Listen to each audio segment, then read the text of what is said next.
Bom, pessoal, na nossa aula de hoje, então, nós vamos falar sobre dois assuntos.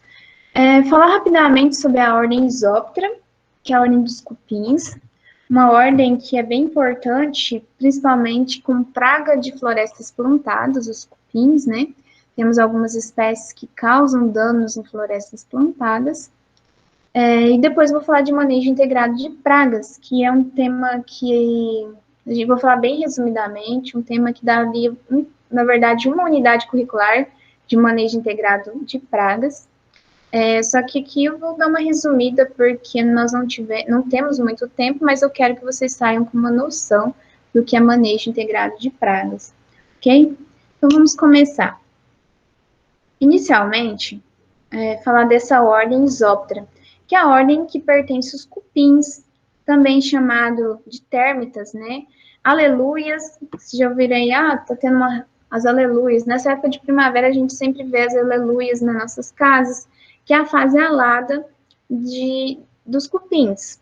As espécies, nessa época de primavera, a fêmea e o macho saem em revoada para acasalar. Os cupins são insetos sociais, né? Eles têm organização social, tem a fêmea ali para reprodução, tem as operárias, tem uma divisão social na classe ali das espécies de cupins, sua grande maioria, né? São insetos sociais, assim como as formigas cortadeiras, né? Muitas espécies de formigas são sociais, não todas, assim também como as abelhas, são de outra ordem, né? Mas falando de alguns insetos sociais aí. Nós temos espécies de cupins, né? Desde muito pequenininhos, 2 milímetros, até médios, de 10 milímetros, tá?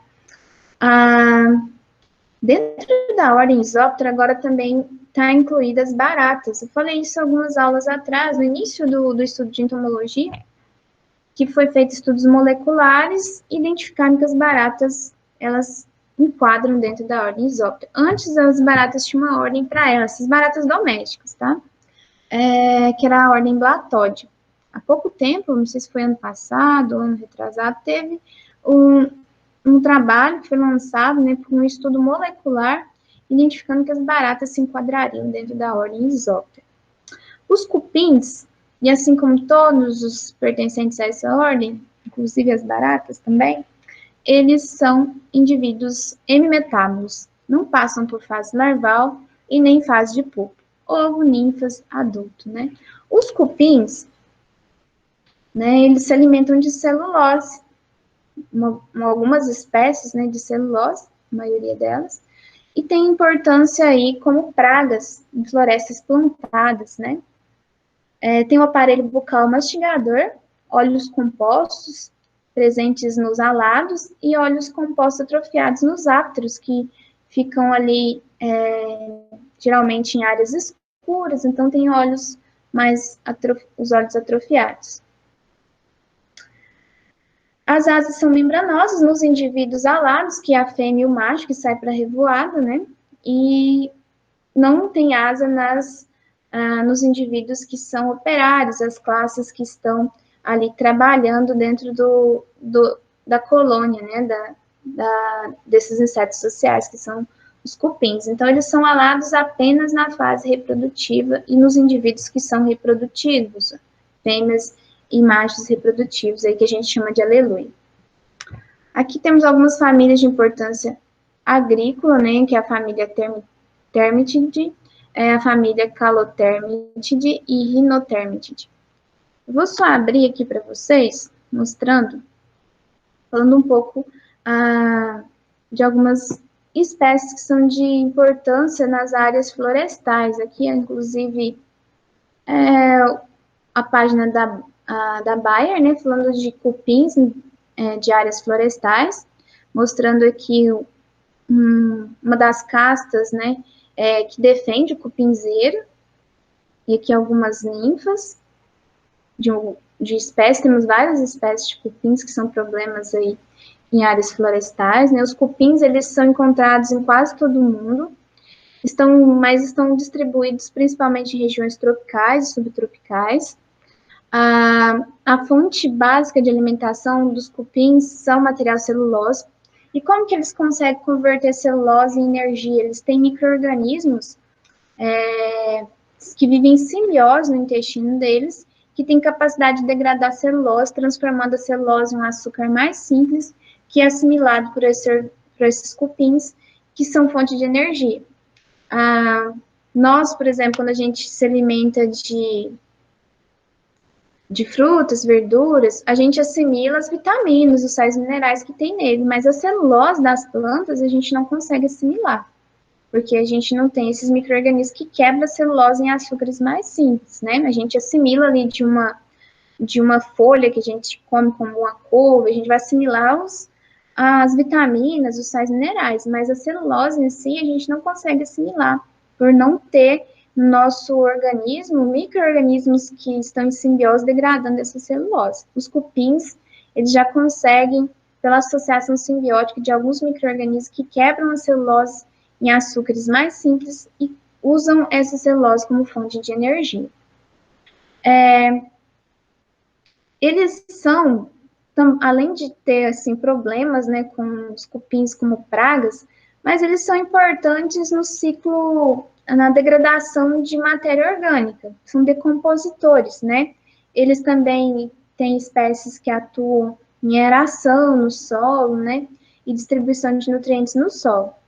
Tem um número pequeno de espécies que são consideradas pragas. Muitas espécies são benéficas, que ajudam na degradação, por exemplo, de madeira, de árvores que caíram, e são agentes importantes nessa degradação de matéria orgânica. Mas existem algumas espécies que são consideradas ter um número pequeno, de acordo aí com a quantidade de espécies de cupins que tem, né, que são pragas, que são um risco aí para as florestas plantadas, né. Como são insetos sociais, os cupins, eles têm funções diferentes de acordo com a casta, como também morfologia diferente. Por exemplo, os que são responsáveis pela defesa ali da colônia, que são os soldados, eles têm essa cabeça mais avantajada, como vocês viram aqui nessa imagem, aqui, ó. Uma cabeça, mas isso aqui é um soldado, que é responsável pela defesa ali daquela colônia. Então, de acordo com a casta que pertence àquele, dentro de uma espécie de cupim, ele tem uma função diferente. Aí tem os operários, que são responsáveis pela busca de alimentos, soldados pela proteção. E tem as castas reprodutivas, que são as fêmeas sexualmente desenvolvidas, com o aparelho sexual desenvolvido, e os machos, né, que são esses que saem em revoada. Esses que saem em revoada, eles são as fêmeas e machos com um aparelho reprodutivo desenvolvido. Saem nessa época, no início das chuvas, né, que é no início da primavera, para acasalarem. Os cupins, algumas espécies que são problemas em áreas florestais, as espécies Cornictermes, Cumilans, Comitermes becaerte e Cimitermes molestus. Apesar dessa importância, né, de como praga, os danos são muito variáveis, de acordo com a quantidade de cupins naquela área florestal, e também das espécies de plantas florestais que são cultivadas, eucalipto, vamos falar o pinus, né, uma teca, e tem principal forma de controle é o controle químico, tá? E sempre tem que estar monitorando essas áreas para acompanhar se tem o desenvolvimento de cupins nessas florestas plantadas, que podem, em grande população, ocasionar grandes perdas econômicas nessas florestas plantadas, que tem aí grande importância de exploração econômica de madeira, né? Na produção de papel, na produção de madeira para móveis, dependendo da espécie de madeira de floresta plantada. Né? Temos a teca, o pinus, o eucalipto e diversas outras. Então, só falando então um pouquinho sobre os cupins, também chamado de térmitas, né? Tem aí seu papel, alguns importantes na degradação de matéria orgânica e outros como praga. Agora, eu vou falar para vocês hoje, claro que vai ter que ser de uma forma bem resumida, como eu disse anteriormente, manejo integrado de pragas dá uma unidade curricular de um semestre, ou às vezes uma carga horária menor mensal até anual, dependendo de cursos que são anuais, né, cursos de pós-graduação, mas geralmente semestral. Então, aqui eu vou tentar resumir, né? Tentar não, vou dar uma resumida para vocês, o que é o manejo integrado de pragas e a importância de adoção de manejo integrado de pragas. Você já tem uma noção do que é manejo integrado, porque a gente falou de manejo integrado de planta daninha, manejo integrado de doenças de plantas, e aqui a gente vai falar de manejo integrado de pragas. Nesse slide inicial, vocês estão vendo aqui, lateralmente, fotos de alguns inimigos naturais. A joaninha, que é um predador importante, o tricograma, um parasitoide de ovos, a Cotésia flavips, que é um parasitoide da broca da cana, a tesourinha, que pertence à ordem Dermaptera, a gente não estudou a ordem Dermaptera, mas são importantes predadores de ovos de lagartas. Aqui uma cigarrinha parasitada pelo fungo metarrísio, e aqui chamado de bicho lixeiro, né, um crisopídeo, que é um importante predador também de insetos pragas.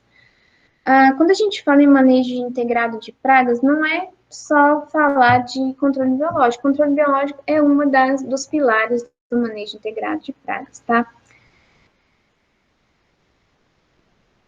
O manejo integrado de pragas, ele visa reduzir, juntamente com a adoção de um conjunto de técnicas de controle de pragas, de insetos e ácaros praga, reduzir a população do inseto fitófago a níveis que não causem danos econômicos, né? O manejo integrado de pragas, ele tem fundamentos, bases importantes, que a gente vai falar, e pilares, que são as formas de controle. Aqui, gente, eu vou dar uma passadinha, que é falando sobre o que é a praga, a gente já falou sobre essas definições, né? A praga é um inseto fitófago que atinge níveis ali populacionais que são capazes de causar danos econômicos à lavoura, reduzindo a quantidade produzida e também a qualidade do produto agrícola final. Eu não vou entrar muito em detalhes aqui, porque a gente não tem muito tempo hoje, né? A gente precisa caminhar. Só lembrando, o que é ND? ND é nível de dano econômico. NC, nível de controle, e PE, ponto de equilíbrio. Por exemplo, nessa imagem aqui, uma praga primária. Uma praga primária é aquele inseto que sempre está ali presente naquela cultura. Vamos falar Spodoptera, que é a lagarta do cartucho, na cultura do milho. Sempre está presente, né? E aí tem várias adoções de manejo. Inclusive, quando você adota uma cultivar, um híbrido que seja BT, é uma forma de manejo, um manejo ali genético, né, que foi introduzido naquele material, partículas da bactéria Bacillus thuringiensis, que vai realizar o controle de lagartas, né. Então, vamos dar como exemplo aqui a Spodoptera, lagarta do cartucho, no milho. Todos os anos ela está presente ali na cultura do milho. Então, ela é considerada uma praga primária, uma praga que tem que o produtor ficar atento, porque ela pode causar prejuízos econômicos. Até no milho BT, tem ali Spodoptera, né? Muitas vezes, quando a tecnologia ela vai tendo não tem uma adoção adequada do manejo da tecnologia, da biotecnologia, né? Dos transgênicos, vai tendo uma resistência, uma seleção de Spodoptera resistente àquela tecnologia. E você começa a ter que pulverizar inseticida naquele cultivo de BT, porque já teve uma seleção de indivíduos daquela espécie resistentes àquela tecnologia. Por isso que é importante a área de refúgio, tá? Não sei se, eu acho que eu devo ter falado lá no início do ano, quando a gente tinha ainda aula presencial sobre a importância de área de refúgio. Quem quiser depois saber mais sobre isso, me procurem que eu passo material para vocês sobre a importância de área de refúgio. A área de refúgio é importantíssima quando você adota o uso de materiais transgênicos, para que você conserve a tecnologia, tá? Por exemplo, você vai adotar uma tecnologia de milho BT, uma soja BT, uma cana BT, que hoje já tem, é importante adotar uma área de refúgio que é com material convencional, para que você tenha o desenvolvimento daquele inseto praga que seja susceptível à tecnologia, para cruzar com os resistentes e ter ali garantido, porque a resistência ela é um gene recessivo, né? A garantia de indivíduos susceptíveis que continuam morrendo ao se alimentar da planta BT, tá? Então, vamos continuar aqui. Uma praga que é primária, ela todos os anos não está ali presente na sua cultura, né? Só que você como técnico, como produtor, como quem for seguir e fazer agronomia, né? Prestando assistência como produtor de milho, tem que estar sempre monitorando lagarta ali e outras pragas também, mas vamos falar aqui hoje da espodóptera, no milho. Fazer esses monitoramentos para ver a presença dessa lagarta ali no milho. Se essa população atinge o nível de controle, que é uma determinada quantidade de inseto por área, por planta também, afetado, tem que entrar com combate. O que é o combate? O uso do químico, né, que tem aquele controle mais rápido. Só que pode ser adotada outras medidas aliadas ao químico para evitar que atinja esse nível de dano econômico. O controle ele sempre é feito quando atinge um nível populacional chamado de nível de controle. Você nunca pode iniciar o controle de uma praga quando ele já está com um nível populacional alto, atingindo o nível de dano econômico, que aí, no nível de dano econômico, você já está tendo prejuízos econômicos com os gastos no controle e também com a redução da produtividade da sua lavoura. Dessa forma, quando você adota um manejo integrado, você não vai esperar chegar nesse nível de controle para fazer o químico. O manejo integrado começa desde o início da lavoura, com a adoção de um manejo genético, por exemplo, material que é BT, né, com o uso de controle biológico, com a liberação ali de parasitóides de ovos de lagartas, por exemplo. Quando você adota até um menos uso de controle químico, por associar outras formas de controle, você conserva inimigos naturais que já tem ali na área. A tesourinha. Todo mundo já deve ter visto uma tesourinha nas folhas de milho, que é esse insetinho aqui que eu mostrei no início, ó. Esse aqui, ó. Esse inseto, ele é parasitóide de ovos de lagarta. Parasitóide não, predador de ovos de lagartas. E é bem comum a gente ver eles nas lavouras de milho. Quanto menos você pulverizar inseticida nessa lavoura, porque você está adotando outros métodos de controle, mais conservado vai ser o número de inimigos naturais naquela área. E a ação dos inimigos naturais, ela tende a reduzir o nível populacional das pragas. O controle químico, a gente sabe que é o mais usado para controle de pragas na agricultura. Só que quando você usa só o controle químico, você vem com vários problemas. Pragas que antes eram secundárias naquela lavoura, ou seja, ela não tinha necessidade de estar controlando todos os anos, ocorria mais embaixo do nível populacional, e de repente tem um surto, um crescimento muito grande dessas pragas na área. É o caso de ácaro e soja, que até alguns anos atrás não era ácaro rajado, por exemplo, não era um problema que necessitava de controle, né? Só que aí, com a pressão de aplicação de inseticidas para outras pragas, levou a mortalidade, possivelmente, de inimigos naturais, de ácaros predadores que predavam esse ácaro fitófilo, e aí, com a exterminação desses predadores da área, pela pressão de aplicação de produtos químicos, acaba tendo um surto dessa praga que antes não era um problema na agricultura. Outro problema de só basear o controle de pragas no químico. Não estou falando aqui, gente, que o químico não é importante. É essencial, mas ele tem que ser aliado com outras técnicas para que você tenha maior eficiência, inclusive, do controle químico, e também maior produtividade, maior garantia do uso das suas tecnologias ali na sua lavoura.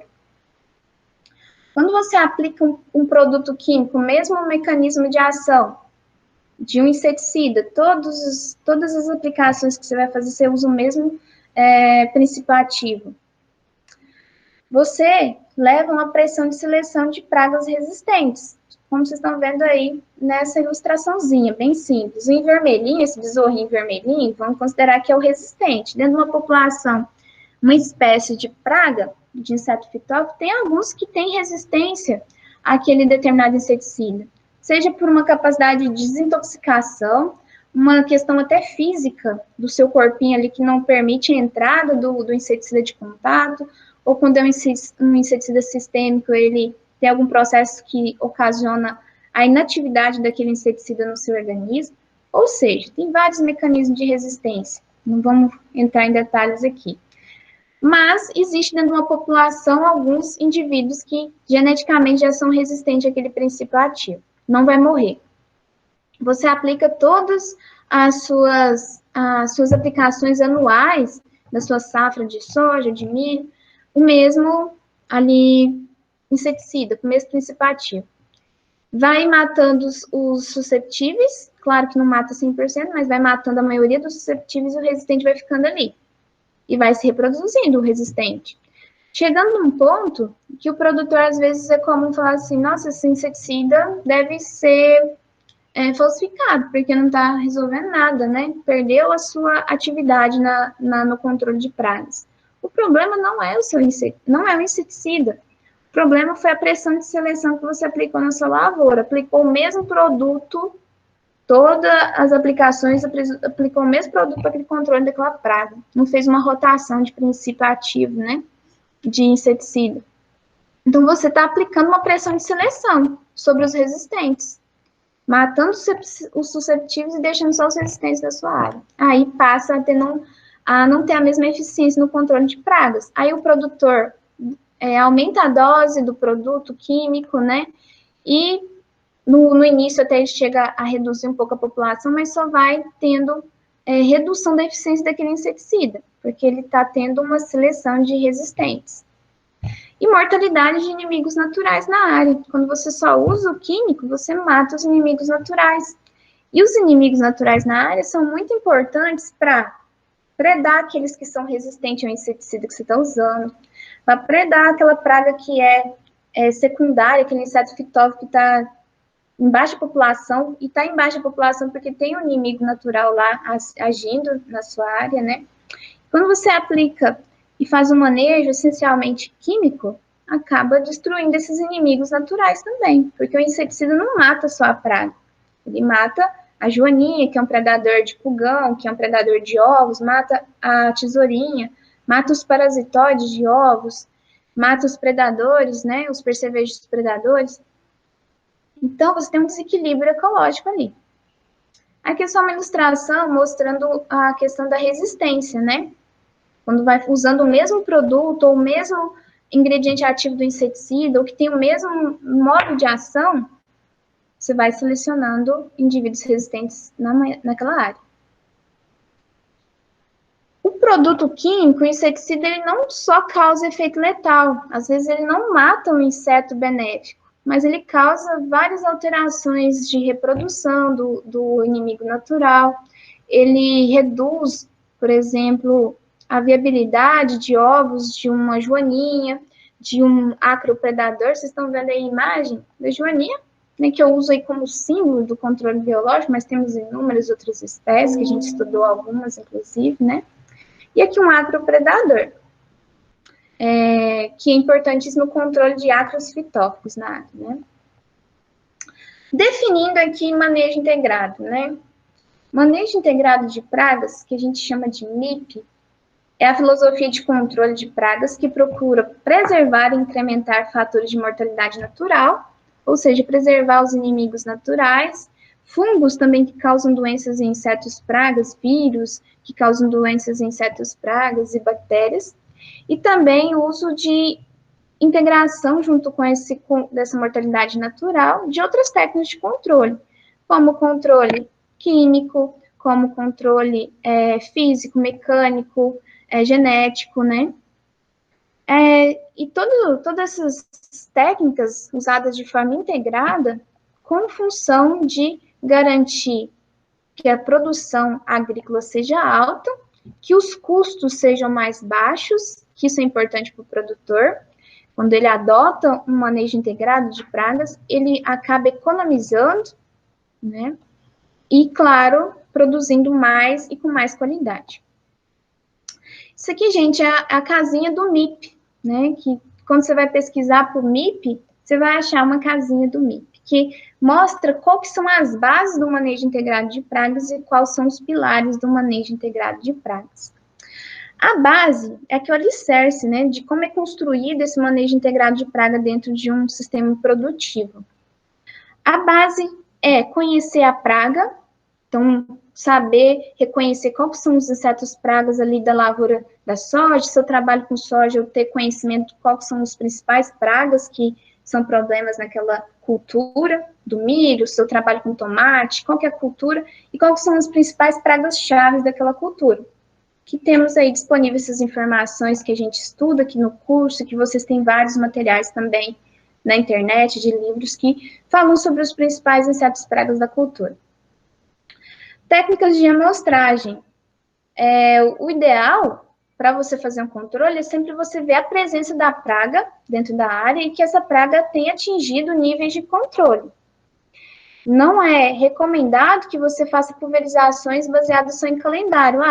Tal dia eu vou aplicar o inseticida para lagarta do cartucho, mas você fez o monitoramento, fez as amostragens na área, aquela praga está presente, está no nível de controle, está no nível populacional que exige controlar, isso é base econômica para o produtor. É caro, né? Quem trabalha com a agricultura sabe que é caro, todos os produtos químicos, inseticida, fungicida, tudo é caro, né? Herbicida. Então, ele é aplicado só para assim, uma aplicação sem ter monitorado aquela praga na área, é jogar dinheiro fora, né? Agora, quando você faz um monitoramento e viu que tem a praga, aquela praga está em uma população que já atingiu o nível de controle, aí sim tem que aplicar, porque se você esperar, vai acabar com a sua produção, né? Outra base do manejo integrado é considerar que tem que ter a preservação dos inimigos naturais na área, que essas pragas, elas têm uma mortalidade natural. Tem inimigos naturais na área, mas para que tenha inimigos naturais na área, é importante ter um manejo de forma mais integrada, não usar só o químico. Os principais pilares, que são as formas de controle, né, das pragas no ambiente agrícola. Controle biológico, que a gente já falou um pouco, né, que é a adoção de insetos, a liberação massal ou a conservação dos insetos que já existem na área.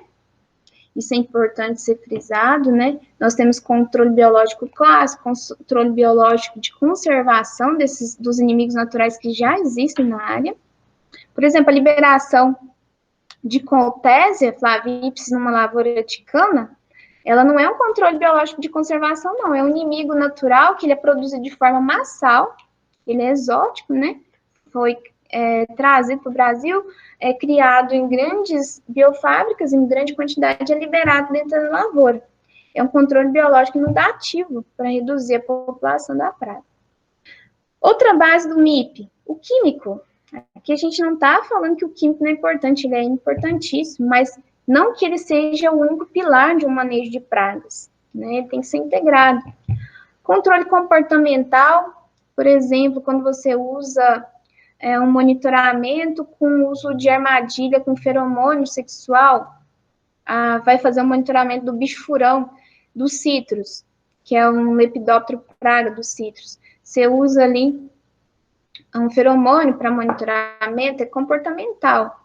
Temos também o uso do macho estéreo da mosca das frutas, que é a liberação de um macho que, por laboratório, ele não tem viabilidade de acasalamento, realiza o acasalamento, mas não gera novos indivíduos, né? Então, é uma técnica também que chama de macho estéreo, comportamental, né? Acaba tendo uma interferência aí no número de indivíduos na área. Outra base do manejo integrado é a resistência de plantas. Nós temos material de soja, que é melhorado para ser mais resistente a algumas pragas, de milho, resistente a algumas pragas, né? Então, hoje, nós temos aí, não é de hoje, né, mas é um melhoramento que há anos é feito para essas culturas de maior relevância econômica, e tem, sim, no mercado, materiais mais resistentes a algumas pragas. Os OGMs Sabem o que é OGM? Quem souber, escreve no chat, mais rápido possível, que eu vou dar um tempinho, mas eu acho que todo mundo sabe, né? E controle cultural. Controle cultural é a adoção, vou dar como exemplo, de uma semente de boa qualidade, vou plantar soja. Vou adquirir uma semente de boa qualidade, que ela vai ter um desenvolvimento mais rápido, um híbrido que se adapte bem à minha região, que vai ter um desenvolvimento mais rápido, ele vai ficar menos tempo suscetível ao ataque de uma praga, né? Adoção de espaçamentos mais ou menos adensados, que que desfavoreçam a ação de uma praga, tudo isso é controle cultural. Alguém escreveu aí no chat sobre o que é OGM? Deixa eu ver aqui se alguém escreveu. Isso mesmo, Aguinaldo, organismos geneticamente modificados, né? O milho BT, a soja BT, e temos outras tecnologias aí de materiais geneticamente modificados. O material geneticamente modificado é quando tem integração de uma genética de outra espécie dentro da planta ali cultivada. O milho com tecnologia que comercialmente não é chamado só de milho BT, lá cada empresa tem uns nomes que ela dão para aquelas tecnologias, né? Mas, falando assim, de forma mais simples, né? O milho que tem uma tecnologia que resiste às lagartas, que inclui proteínas da bactéria Bacillus thuringiensis dentro do material genético do milho. E aí, isso é integrado ao material genético do milho porque sabe-se que a bactéria Bacillus thuringiensis mata a lagarta naturalmente, né? Então, todo um trabalho genético de melhoramento, incluindo um outro organismo dentro da base genética da planta, para função de proteger aquela planta mais amplamente das pragas. Por que adotar, então, manejo integrado de pragas, né? Por que manejo integrado de pragas?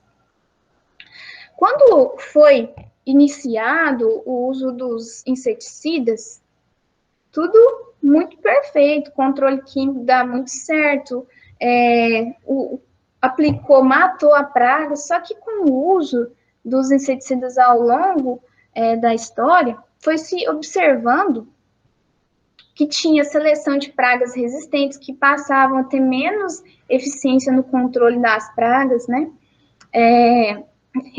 Pragas secundárias passando a ser pragas primárias com um crescimento muito exagerado da população, ressurgência de pragas que antes estavam a níveis baixos de população na área e passando a ser problema e tendo que fazer aplicação para o controle dessas pragas, além de também a questão dos problemas de toxicidade, né, dos resíduos nos alimentos.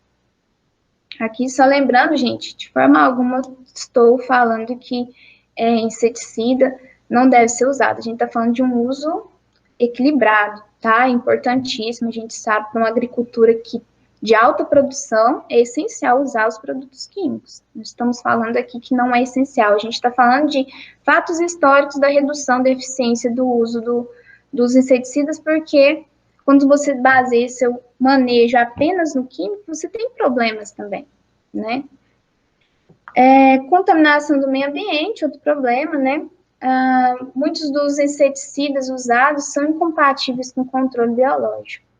E aí entraria a importância de fazer um manejo integrado para reduzir os problemas de pragas dentro da área. Vamos falar um pouquinho do controle químico, né?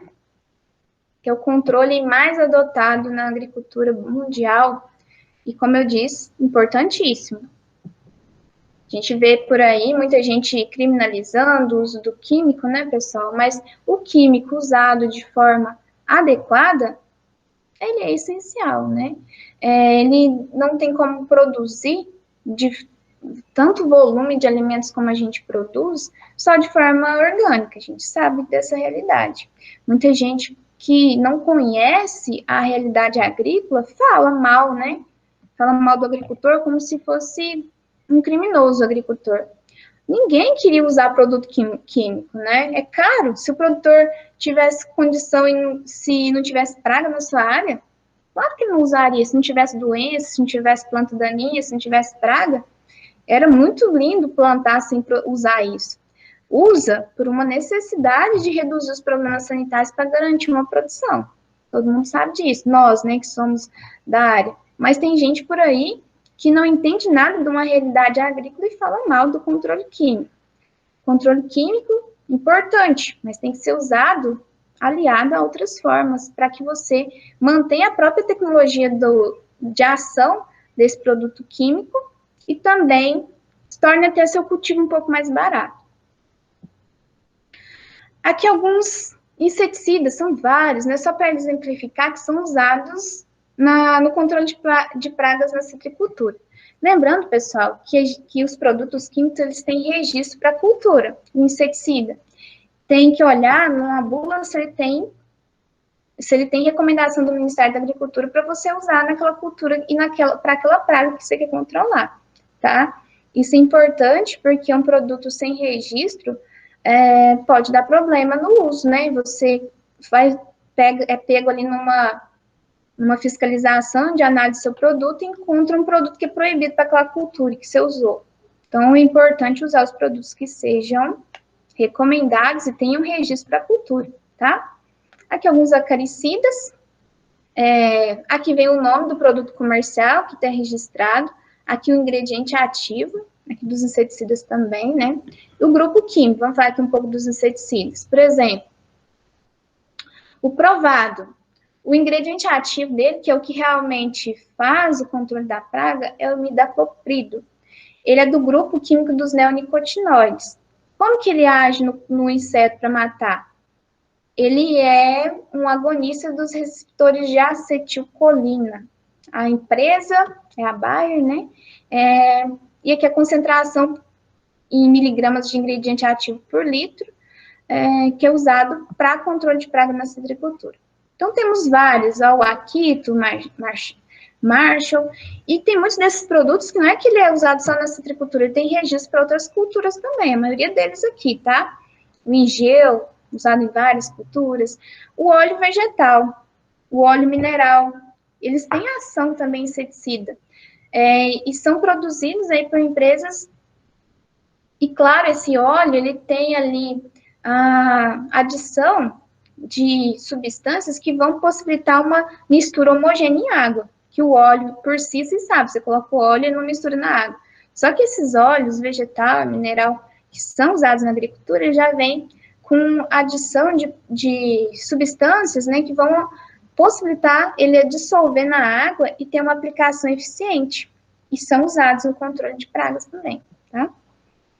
Aqui alguns acaricidas, como o bórnio, lembrando que tem alguns inseticidas que têm ação também acaricida, tá bom? O Envidor, o Cumulus, o Ortus, Cascade, o MIT. O que é modo de ação, né? Tem um material da IRAC, que é o Comitê de Ação de Resistência a Inseticidas do Brasil, que é um catálogo que vem falando sobre todos os modos de ação. Por exemplo, qual que são os inseticidas que agem no sistema nervoso e muscular do inseto? São inibidores de acetilcolinesterase, os moduladores de canais de sódio, que vão agir aqui no sistema nervoso, esses. Tem os que são bloqueadores de canais e receptores nicotínicos, né, e acetilcolina, que vão agir também no sistema nervoso do inseto. Temos inseticidas que agem na respiração celular, por exemplo, inseticidas que inibem o complexo 1 da cadeia de transporte de elétrons da mitocôndria. Temos aí inseticidas que agem no sistema digestivo, no caso da bactéria Bacillus thuringiensis, que é um inseticida biológico, né? Temos até formulações de Bacillus thuringiensis aí comercializadas por empresas, e é bem comum de se encontrar. Elas agem, o Bacillus thuringiensis, no sistema digestivo, ela rompe o sistema digestivo e mata a lagarta, né? Temos inseticidas que agem, que são os reguladores, na verdade, desreguladores de crescimento, que agem no desenvolvimento do inseto. Muitos agem na equidise, impedindo a equidise ou antecipando aquela troca de exoesqueleto do exoesqueleto novo estar pronto, aí gera um estrangulamento do inseto, porque não ocorre a troca adequada do exoesqueleto, né? Então, temos inseticidas que são mímicos ao hormônio juvenil, esse hormônio juvenil age ali na troca na equidise, né?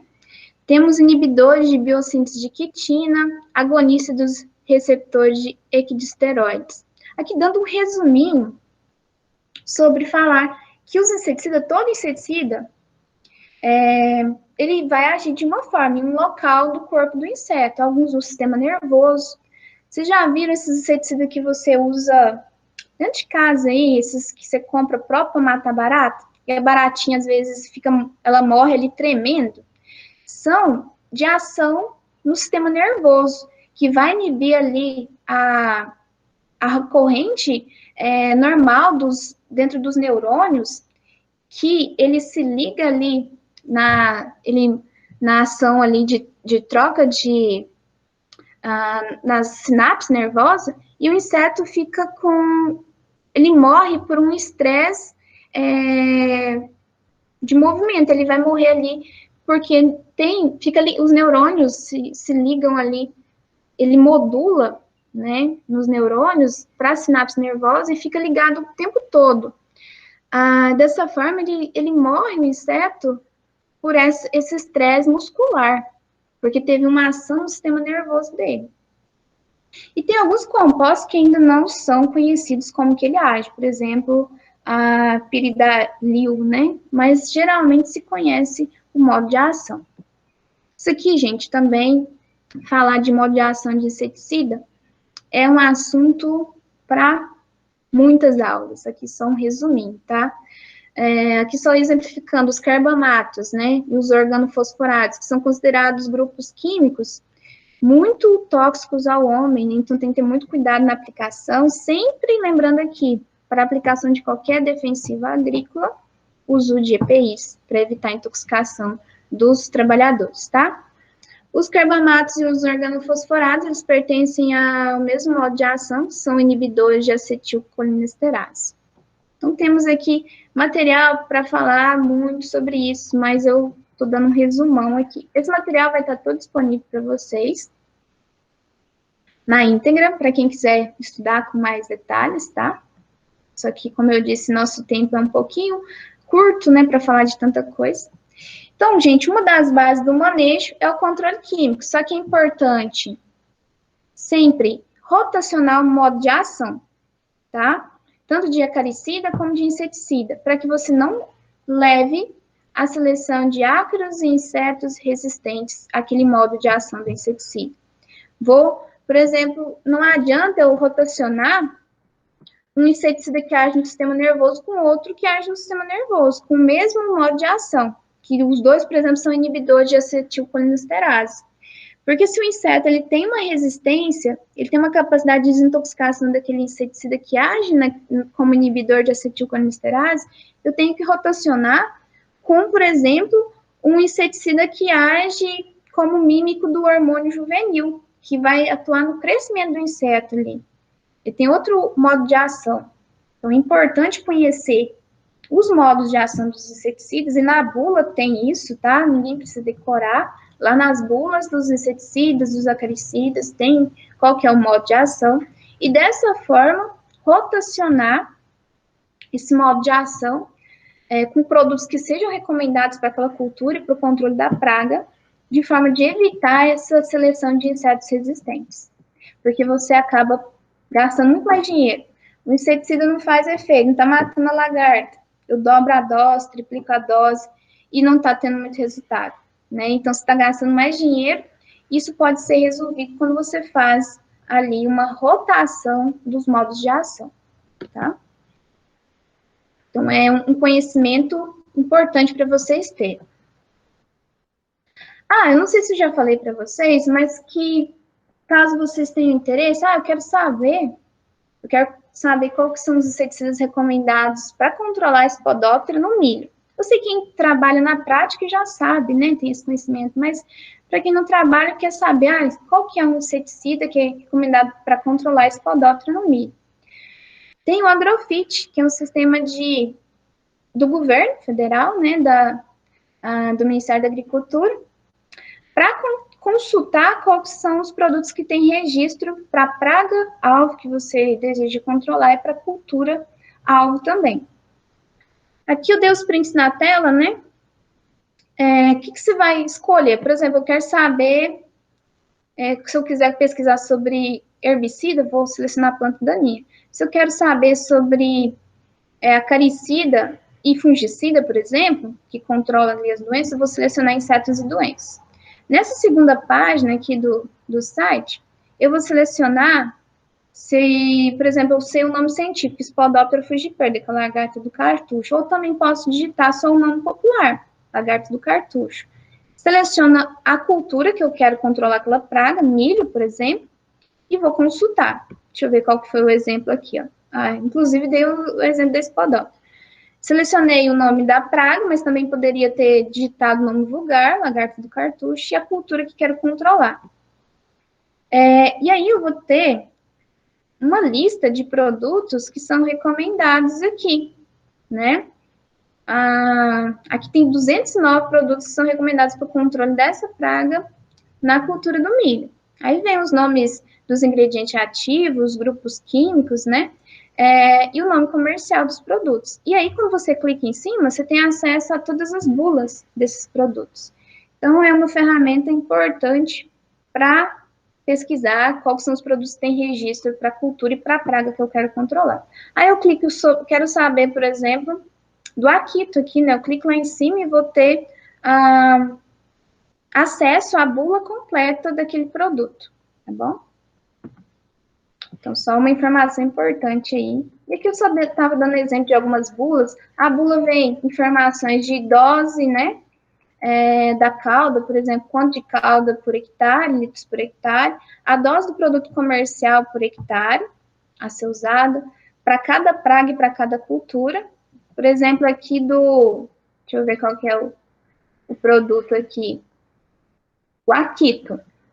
O Akito para controlar o bicudo agudoeiro.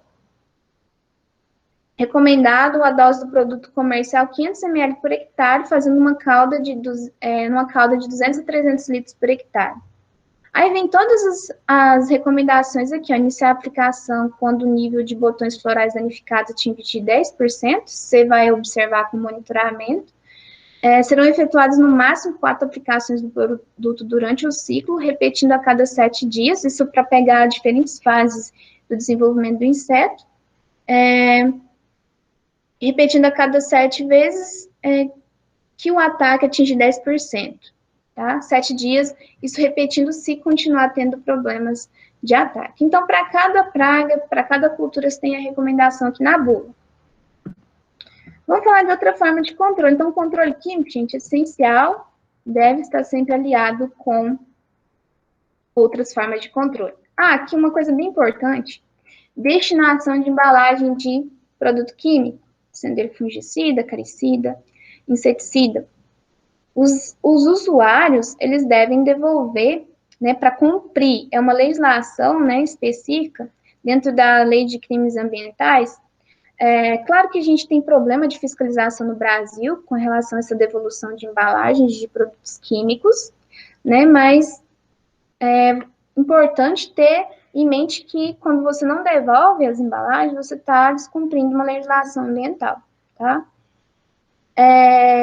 Tem que entregar nos pontos de recebimento, né? Muitas agropecuárias que já vendem o produto, elas também recebem esses vasilhames.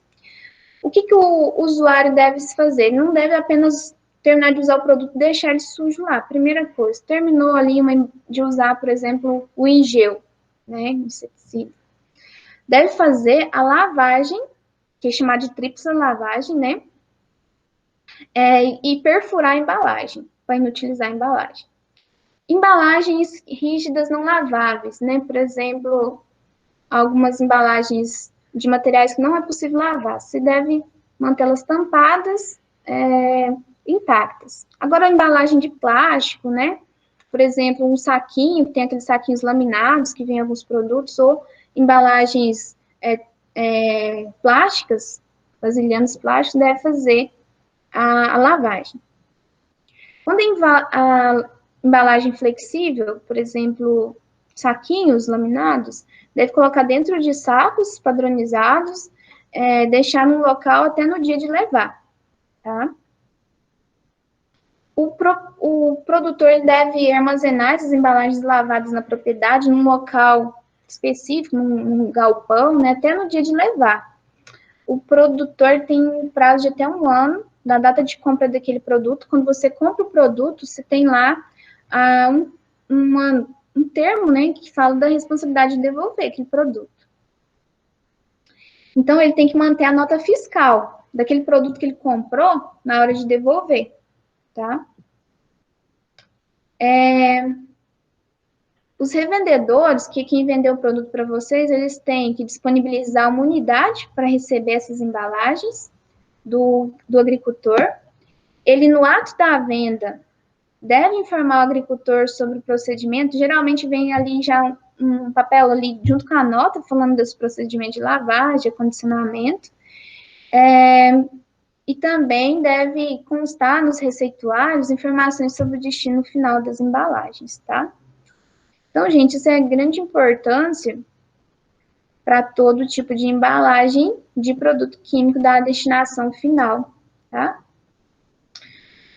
Outra forma que integra o manejo integrado é o controle biológico. A gente já falou algumas vezes aqui, né, que a professora gosta muito de falar de controle biológico. Já trabalhei, né, com pesquisa na área de controle biológico, então é uma área que eu sou realmente uma grande fã, né, do controle biológico, né?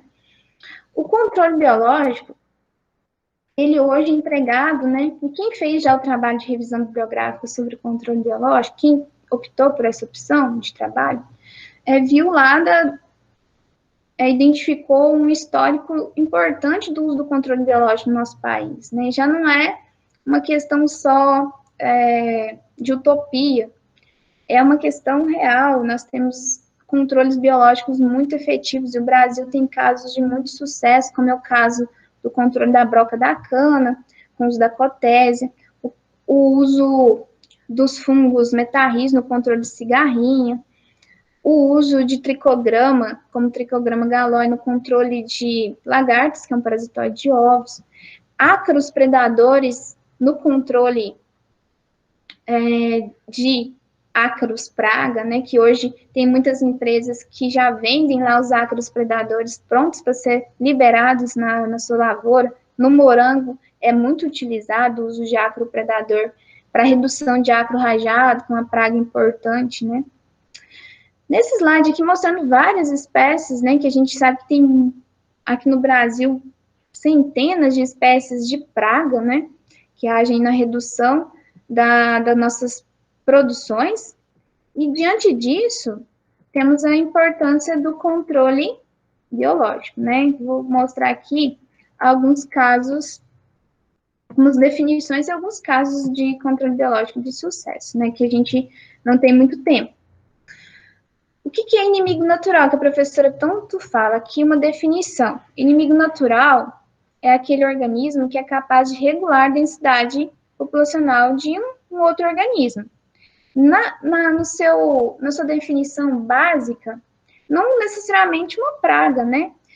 Dentro da natureza, quando está em equilíbrio, sem a interferência do homem, existe isso, né? Quando vocês estudaram lá a cadeia alimentar, tem a base dos herbívoros, depois tem os predadores, isso tudo funciona num controle populacional de indivíduos.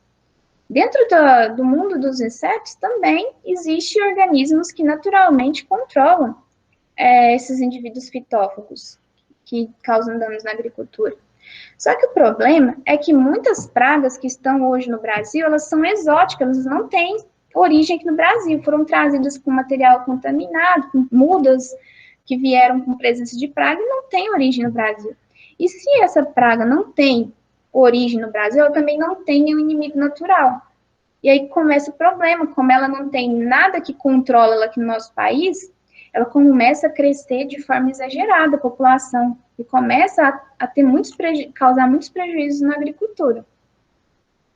Vou dar um exemplo que não é de inseto, mas para vocês compreenderem o que é isso de um organismo exótico num território, né, novo, que é isso, ele é exótico, ele não tem origem aqui no nosso país. Os javalis, né, esses mamíferos que na nossa região aí têm causado muitos danos para os agricultores, né? Então, aqui eu estou dando um exemplo que não é nada de inseto, mas para vocês entenderem como que funciona essa questão do organismo exótico, né?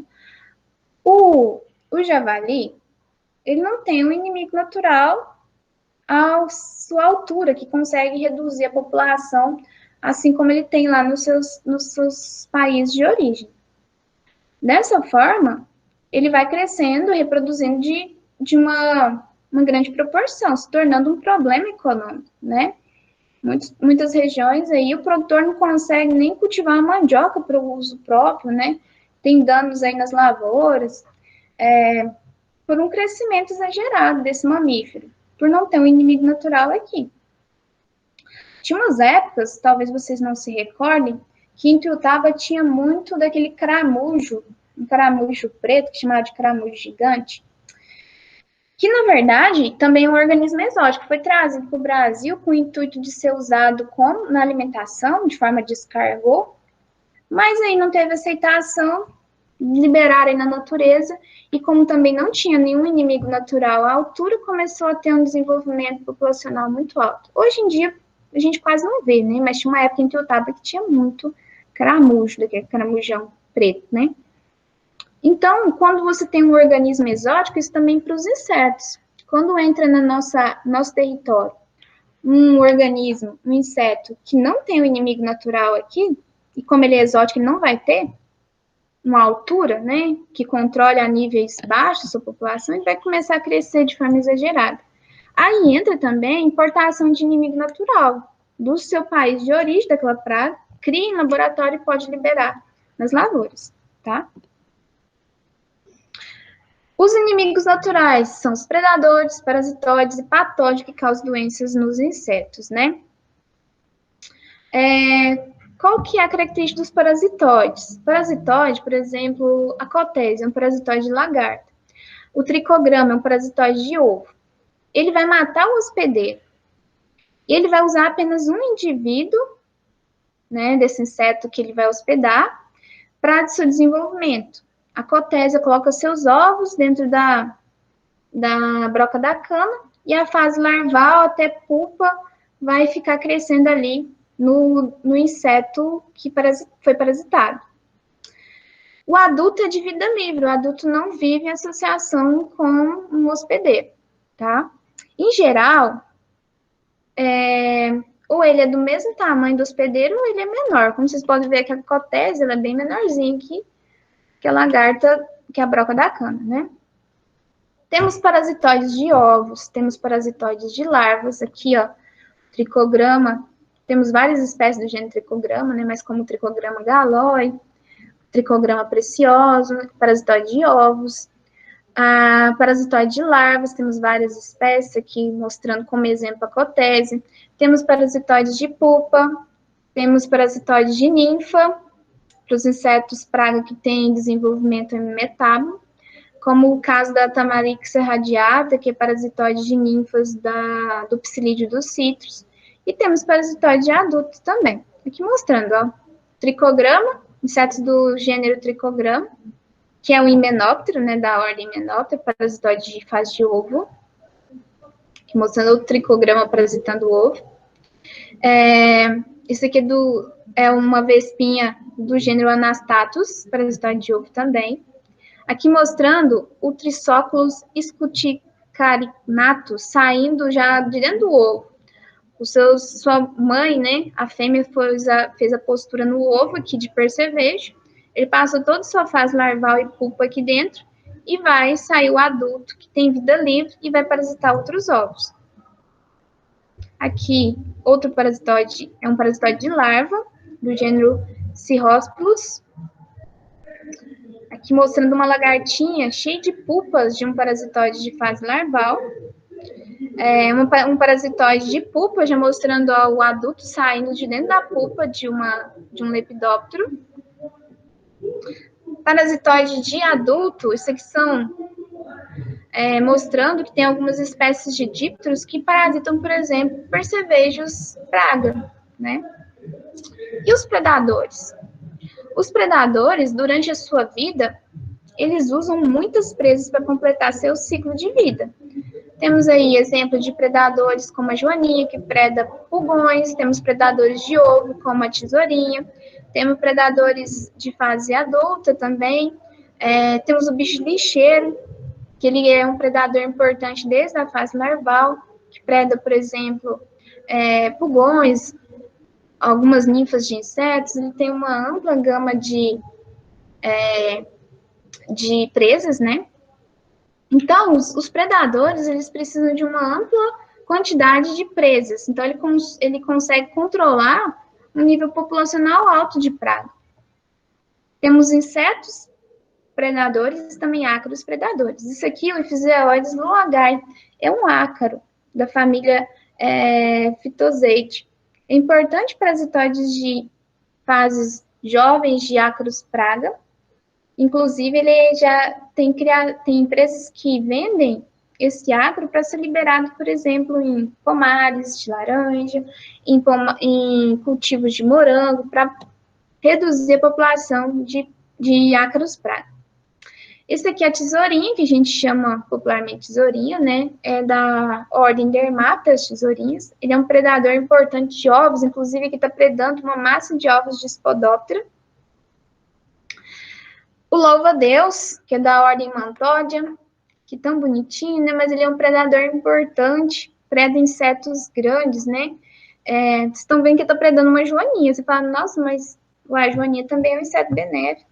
Pois é, gente, o inseto, ele não sabe o que lá na natureza, o que é benéfico e não, né? Ele está buscando fonte de alimento, então, em muitos casos, também preda insetos benéficos, né?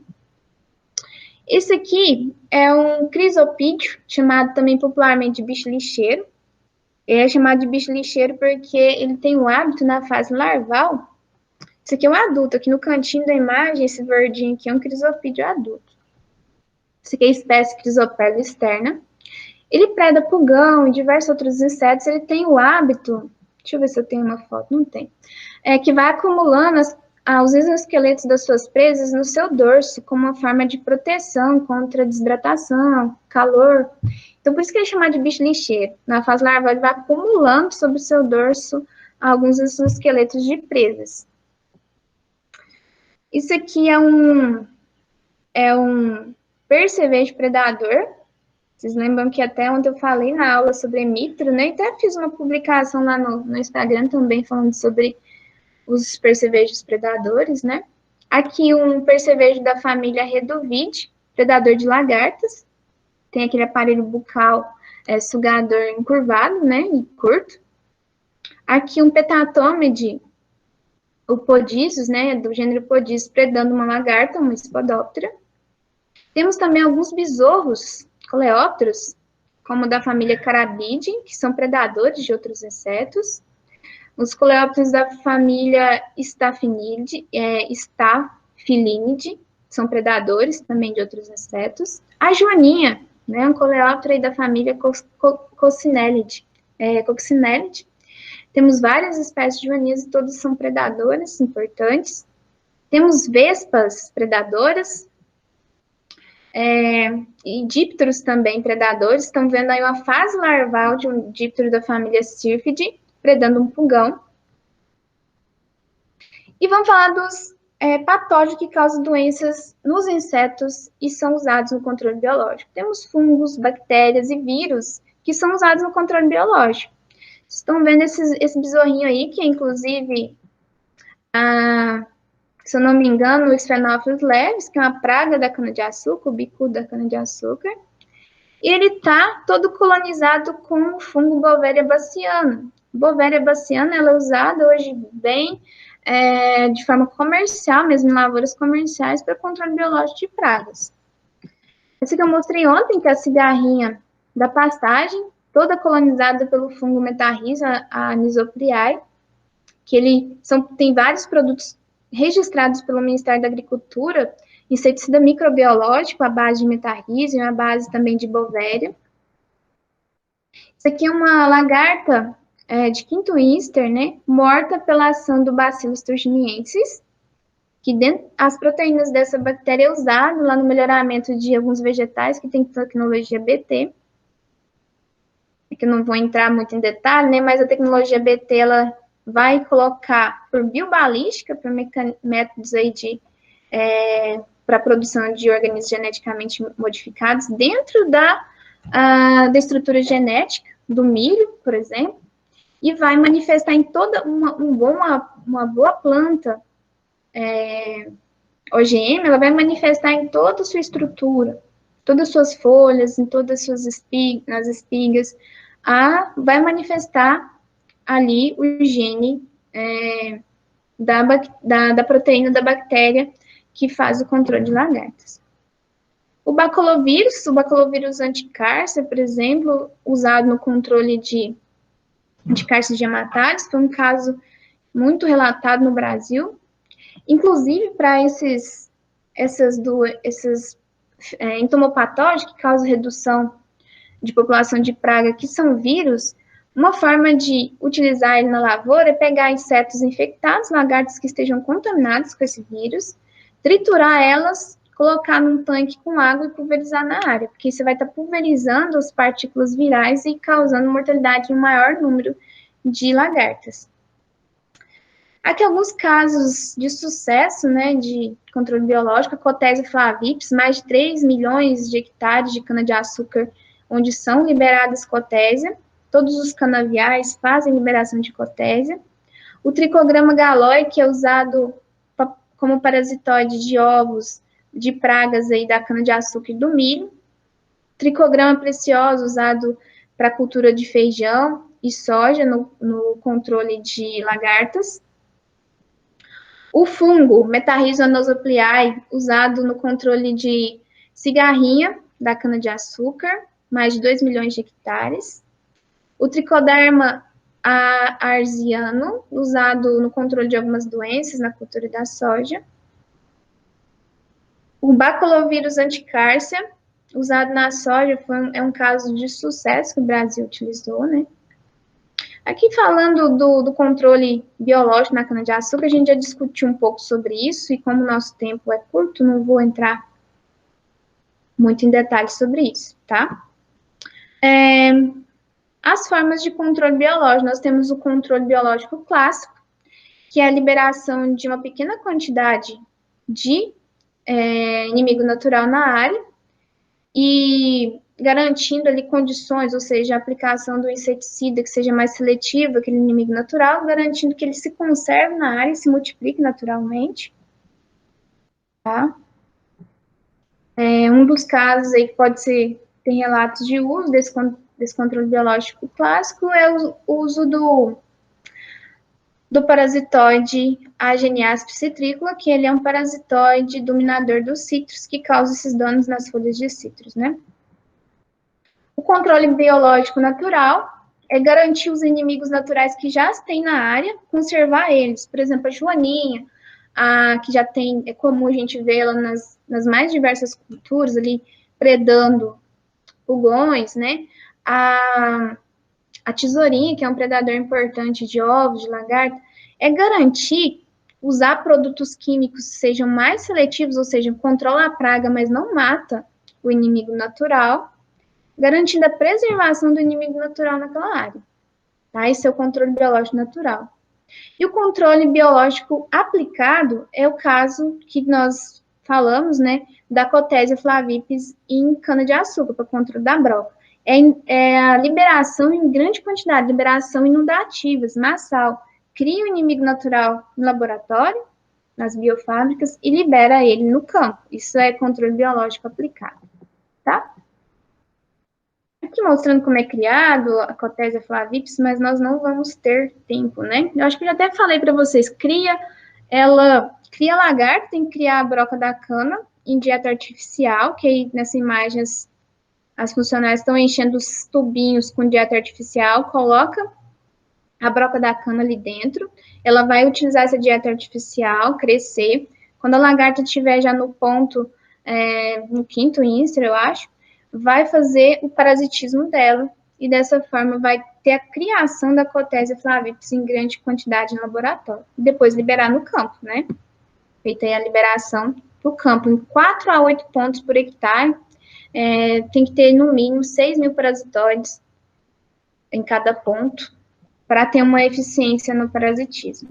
Aqui, mostrando a criação de outro parasitóide, que é a Tamarix radiata, que é parasitóide de ninfa do psilídeo dos citros. E, bom, pessoal, vamos falar rapidamente, já é 11 horas, né? Do controle comportamental, que é, por exemplo, o uso de feromônios, né?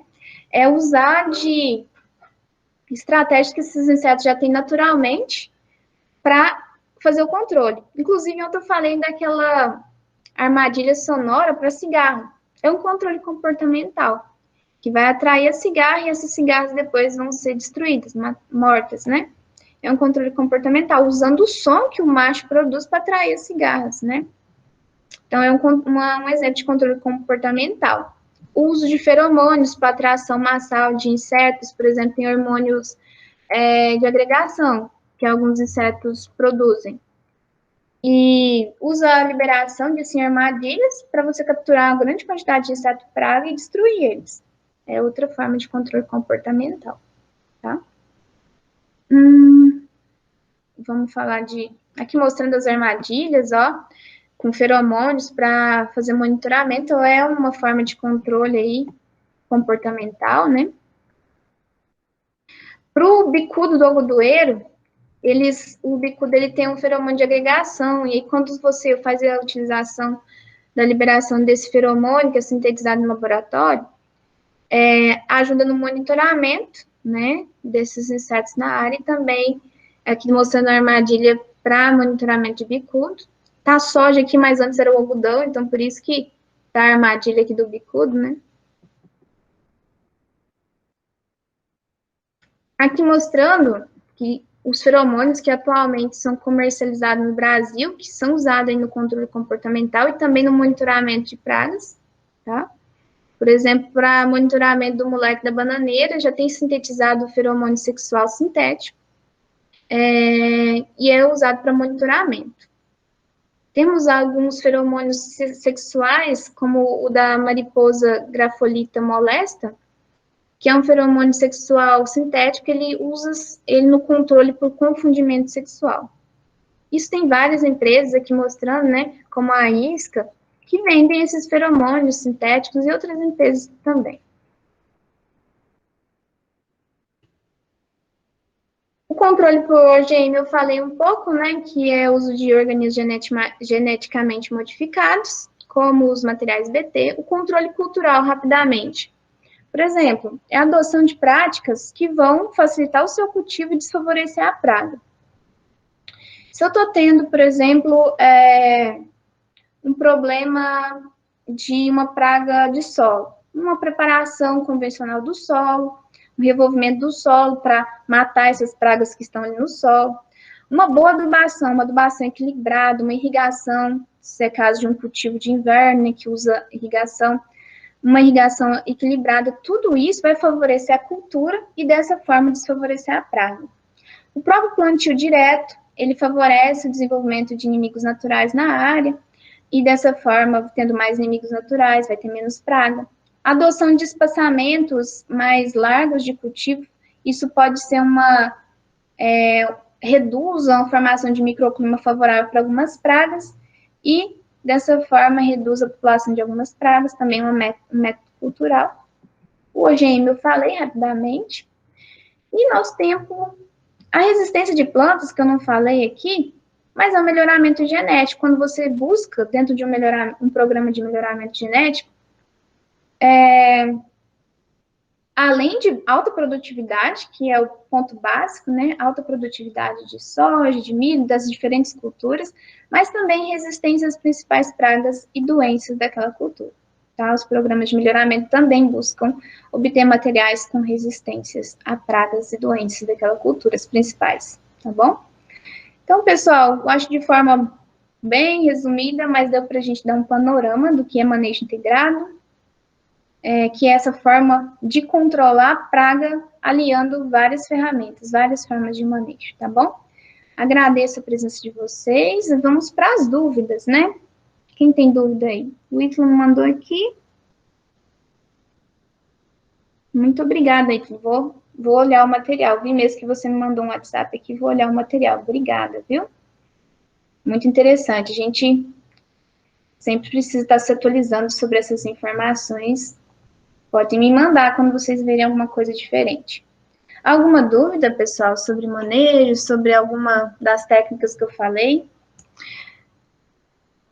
Eu vou deixar o material disponível em algum tópico, porque a gente viu que o nosso tempo foi mais curto aqui, para falar de manejo. Se eu tiverem algum tópico ao ler esse material, vou deixar lá no Class e também no virtual.